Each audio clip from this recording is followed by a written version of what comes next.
I really, really, really miss my students. They mean a lot to me. Welcome to the Saginaw Art Museum podcast.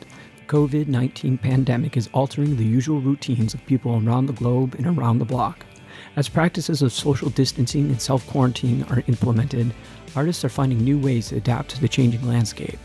In this series, Art at Home, we have conversation with artists and creative-minded individuals to understand the way these unusual times are impacting lives.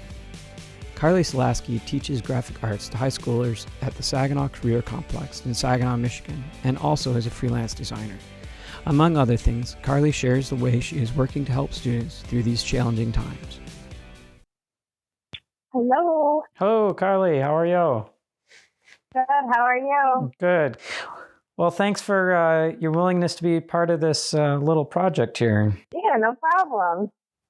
I'm a little curious. You've been dealing with trying to teach along with sort of the new order to be a stay-at-home. Tell me a little bit about sort of what a normal day looks like and maybe the way that things have changed. Yeah, okay. So I think for me, especially with being a teacher for CTE, for career and technical education, we kind of meet a lot of the criteria throughout the year, because I know one of the biggest questions a lot of people are having right now is, are we going to graduate on time, or how are we going to make up all of the things we would have covered during this time? So I'm not necessarily concerned about that. And of course, we can't hold all students accountable to being able to do work from home, because not everybody has a computer and not everyone has internet connection all the time.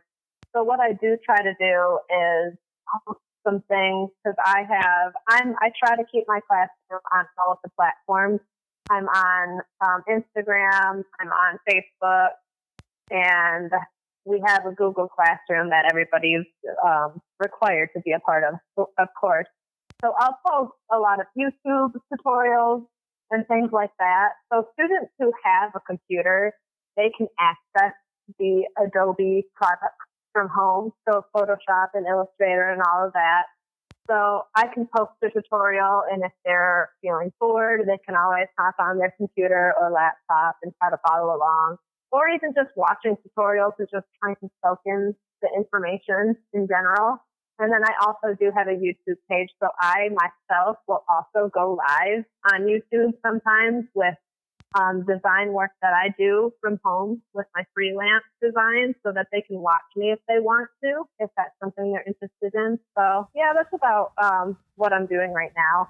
Yeah, you had mentioned sort of some of the limitations associated with some kids having computers and some kids not having computers. Have you found that that's impacted sort of the way that you're able to stay in touch with your students, or provide them coursework, or were you able to provide them coursework before break? No, I don't think like in terms of staying in touch with them. I could get a hold of any of my students if I really wanted to. But I think because of the caliber of the work that we do with these Adobe programs, so anyone who does use anything Adobe, they know that they're very powerful programs and they take a lot out of a computer.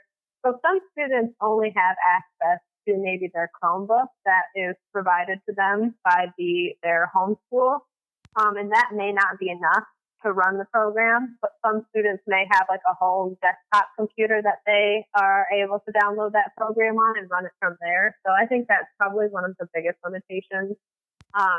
Or the other limitation may just be their willingness to want to still be involved over this time.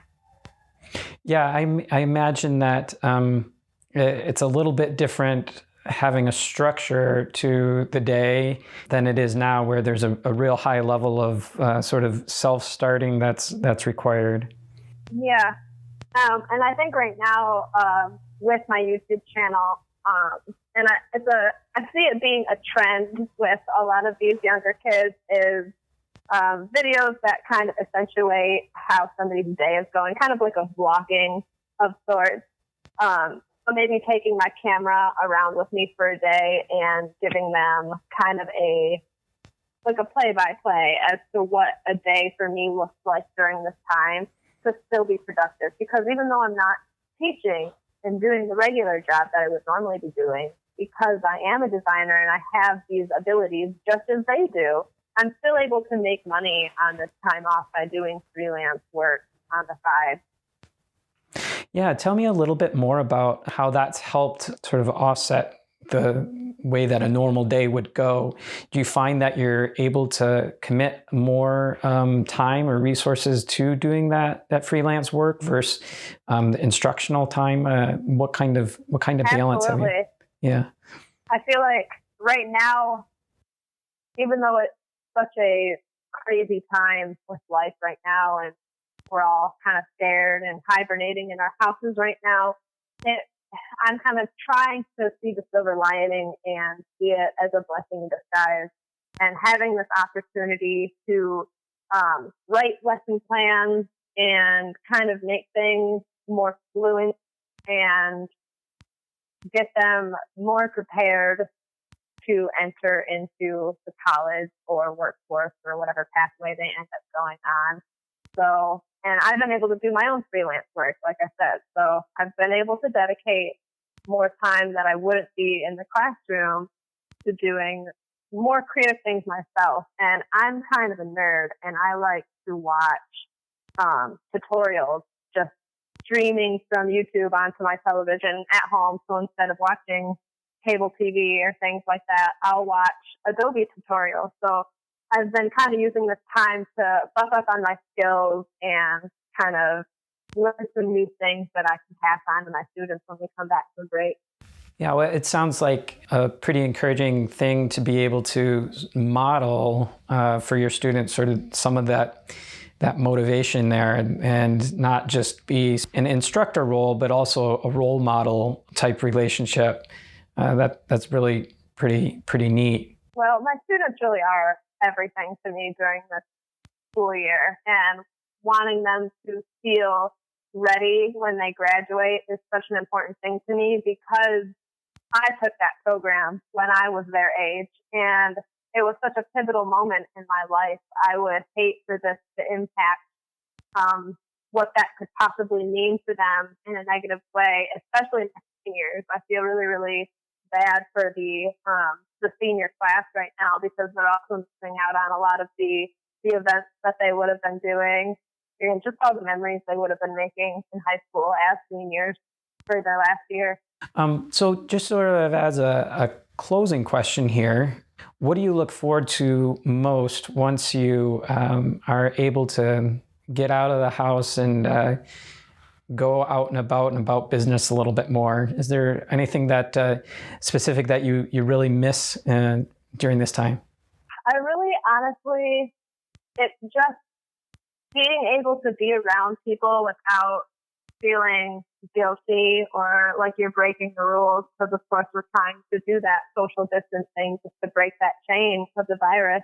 Like, I'm not even allowed to hug my grandma right now. So I think hugging my grandma might be on the top of the list right now of things that I want to do when we're done with this quarantine. But just getting back to work, I really, really, really miss my students. They mean a lot to me, and I miss them a lot. So I'm excited to get back into the classroom. Well, I appreciate you again taking some time out of the day to chat about the experience that you're having, and I think that the story that you have here is going to motivate others. So we'll look forward to better times. Yes, absolutely.